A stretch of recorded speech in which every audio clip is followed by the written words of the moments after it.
దేవుని పరిశుద్ధ నామానికి స్తోత్రాలు. ఈ రోజున యోవేలు గ్రంథము 2వ అధ్యాయము. ఈ అధ్యాయములో 32 వచనాలున్నాయి. మొదటి వచనం, సియోను కొండ మీద బాకా ఊదుడి, నా పరిశుద్ధ పర్వతము మీద హెచ్చరిక నాదము చేయుడి. యెహోవా దినము వచ్చుచున్నదనియు అది సమీపమాయననియు దేశ నివాసులందరూ వణుకుదురుగాక. రెండవ వచనం, ఆ దినము అంధకారమయముగా ఉండును, మహాంధకారము కమ్మును, మేఘములను గాఢాంధకారమును ఆ దినమున కమ్మును. పర్వతముల మీద ఉదయకాంతి కనబడునట్లు అవి కనబడుచున్నవి. అవి బలమైన ఒక గొప్ప సమూహము. ఇంతకు ముందు అట్టివి పుట్టలేవు, ఇక మీదట తరతరములకు అట్టివి పుట్టవు. మూడవ వచనం, వాటి ముందర అగ్ని మండుచున్నది, వాటి వెనుక మంట కాల్చుచున్నది. అవి రాకమునుపు భూమి ఏదేను వనము వలె ఉండెను. అవి వచ్చిపోయిన తరువాత తప్పించుకొనినదేదియు విడువబడక భూమి ఎడారి వలె పాడాయెను. నాలుగవ వచనం, వాటి రూపములు గుర్రముల రూపముల వంటివి, రౌతుల వలె అవి పరుగెత్తి వచ్చును. ఐదవ వచనం, రథములు ధ్వని చేయునట్లు, కొయ్యకాలు అగ్నిలో కాలుచు ధ్వని చేయునట్లు, యుద్ధమునకు సిద్ధమైన శూరులు ధ్వని చేయునట్లు అవి పర్వత శిఖరముల మీద గంతులు వేయుచున్నవి. ఆరవ వచనం, వాటిని చూచి జనములు వేదన నొందును, అందరి ముఖములు తెల్లబారును. ఏడవ వచనం, బలాఢ్యులు పరిగెత్తునట్లు అవి పరిగెత్తుచున్నవి, శూరులు ప్రాకారములను ఎక్కునట్లు అవి గోడలు దాటుచున్నవి, ఇటు అటు తిరగకుండా అవన్నీ చక్కగా పోవుచున్నవి.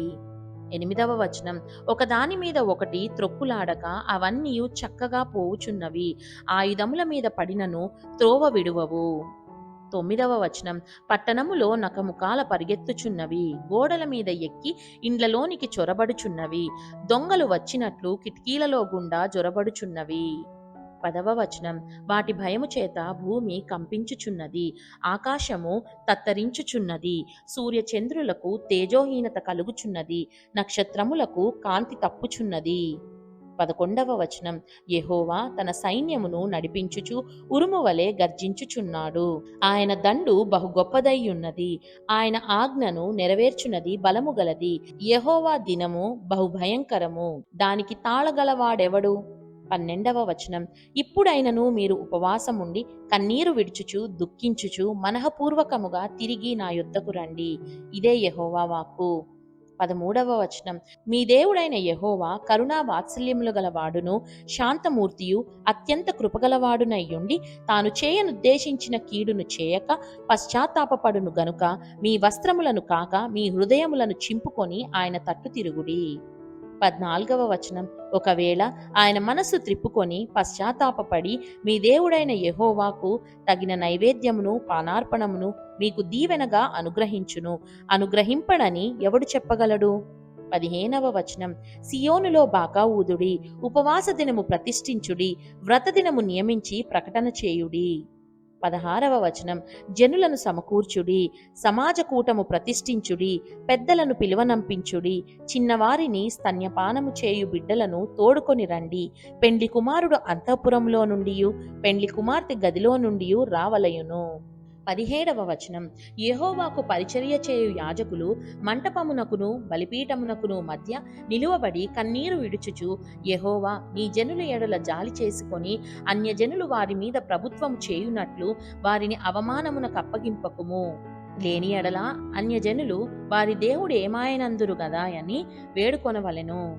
18వ వచనం, అప్పుడు యెహోవా తన దేశమును బట్టి రోషము పూని తన జనుల ఎడల జాలి చేసుకొనెను. 19వ వచనం, మరియు యెహోవా తన జనులకు ఉత్తరమిచ్చి చెప్పినదేమనగా, ఇకను అన్యజనులలో మిమ్మును అవమానాస్పదముగా చేయక మీరు తృప్తి నొందునంతగా నేను ధాన్యమును క్రొత్త ద్రాక్ష రసమును తైలమును మీకు పంపించెదను. 20వ వచనం, మరియు ఉత్తర దిక్కు నుండి వచ్చు వాటిని మీకు దూరముగా పారదోలి ఎండిపోయిన నిష్ఫల భూమిలోనికి వాటిని తోలివేతును, అవి గొప్ప కార్యములు చేసెను గనుక వాటి ముందటి భాగమును తూర్పు సముద్రములోనికిని వెనుకటి భాగమును పడమటి సముద్రములోనికిని పడగొట్టుదును, అక్కడ వాటి దుర్గంధము లేచును, అవి కుళ్ళు వాసన కొట్టును. 21వ వచనం, దేశమా భయపడక సంతోషించి గంతులు వేయుము, యెహోవా గొప్ప కార్యములు చేసెను.